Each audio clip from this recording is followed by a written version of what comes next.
Sejumlah kendaraan lapis baja, pengangkut personel, truk hingga mobil militer Ukraina lainnya diserang drone syarat bahan peledak milik Rusia.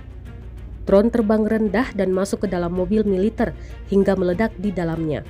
Rekamannya beredar di Telegram pada Rabu 8 Januari 2025. Dalam keterangan unggahan disebutkan, inilah momen penghancuran peralatan angkatan bersenjata Ukraina oleh drone FPV KVN. Serangan ini dilakukan oleh kelompok Vanya Ivanov, Rusia.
Download Tribun X sekarang, menghadirkan lokal menjadi Indonesia.